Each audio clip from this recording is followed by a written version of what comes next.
what was it like to see the defense take over a game on Sunday? I know you guys have been talking for a long time about how you want to get to that point again. It felt real good. That's the level we know that we're capable of playing at.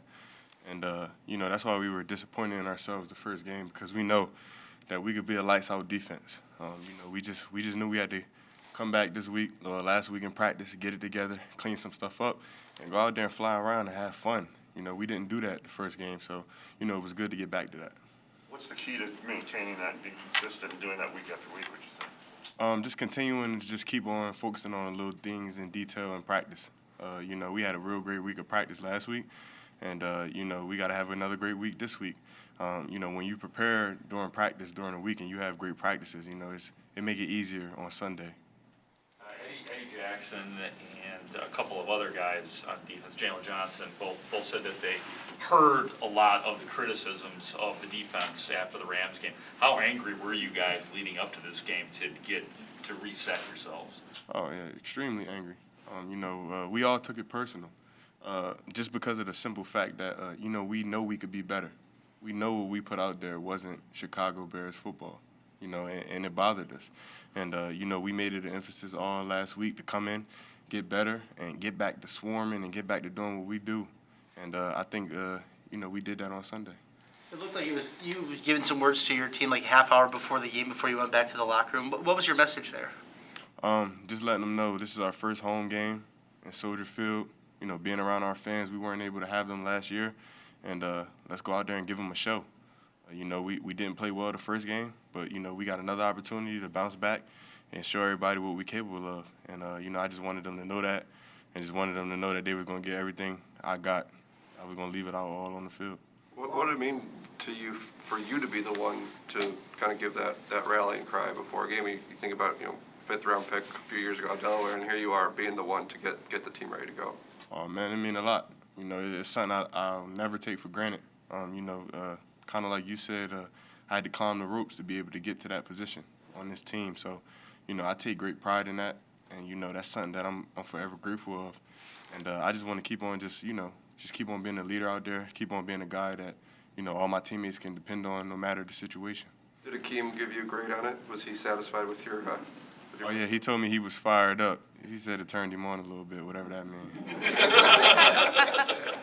You give Angelo Blackson some lessons in terms of hands and catching passes and intercepting the ball and running with it? Oh, man, a little something like that. Nah, Angelo, he's a tremendous athlete. It's a funny story. A lot of people don't know. I played against Angelo in high school in basketball. He was really good in basketball, but he's a tremendous athlete, and I'm not surprised he caught it. I feel like everybody on the D-line are great athletes, and when they get the opportunity, they show it. You guys guard each other on the basketball court? A little bit. I got the best of him, though. I was going to say, you're the better ball player? Nah. He definitely is. He was a stud in high school. Do you have a sense of what the new taunting rule is? Yeah, it's different. It's definitely something that you got to get used to. Your whole life playing football, it's like, you out there competing at a high level, and, you going against your man, and when you get that victory, you want to celebrate a little bit. But, with this new rule, we just got to remember that, just to celebrate with each other, and try not to make it too personal. And, the rule is the rule, so, we got to do what we got to do. Have you ever been flagged for taunting at any level? No, I haven't, so I'm trying to keep it like that. Did you switch up your sack celebration dance a little bit? A little bit. So I went. It's funny. That dance came up like 20 minutes before the game, and Tariq Cohen came up with it.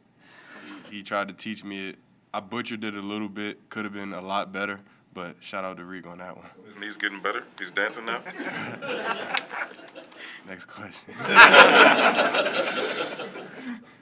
Do you allow yourself to think about your contract future and kind of what comes beyond this season? Right now, not really too worried about it. I just feel like it's going to come.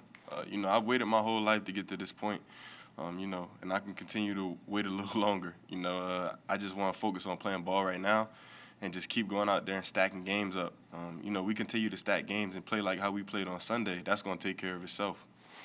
Going up against Fields when he was on the scout team, what jumped out at I know you're on the defensive side, but how do you think he'll hold up?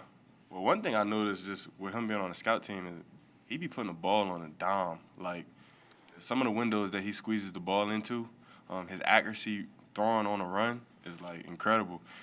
He shows a lot of talent in his arm strength and just his accuracy, also along with his athletic ability.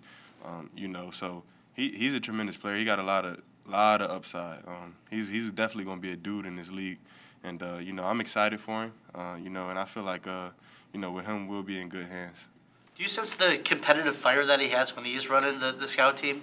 Oh yeah, he really be trying to get at us, but we shut that down. But he really be competing with us like every day, and it's back and forth, all in fun, and he getting us better and we getting him better.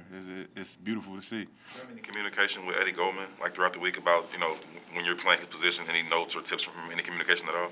Yeah, actually, Eddie would come to me like, after a series in the game or wherever the case may be, practice, whatever, and be like, yo, I like the way you took on this block. You did a real good job. Or he'll tell me, you want to clean this up, clean that up. He's been huge. Even though he hasn't been able to physically be on the field, his presence is still there. For a guy who doesn't say many words, does that mean something when he comes over to compliment you? Oh, yeah, most definitely, because everybody know how Eddie is. He's very laid back, very cool, very chill. So the fact that he's taking out, time and effort to come and, kind of tell me what it is that I'm doing right and what I need to work on, I appreciate that. When you text him, does he text you back? Yeah, he will. Okay. In week 1, you faced the outside zone game, rushing game from the Rams, and then last week you got the dynamic Joe Mixon.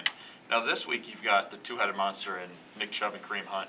Do you see any value in facing 3 unique rushing threats to start the season? Yeah, I do. I feel like it gives us an opportunity to show how we could play with, different schemes and against different schemes and play against different types of backs. Like you said, first week we had the wide zones and stuff like that. This past week we had Mixon, who was an unbelievable ball carrier, and then this week we got Hunt and Chubb. So it allows us to put on tape what it is that we could do against different backs, just to show everybody that we're not a specific type of run defense. We can kind of play all of it, and we're going to just look to continue to prove that. Thank you. Thank you. Appreciate it. Thank you.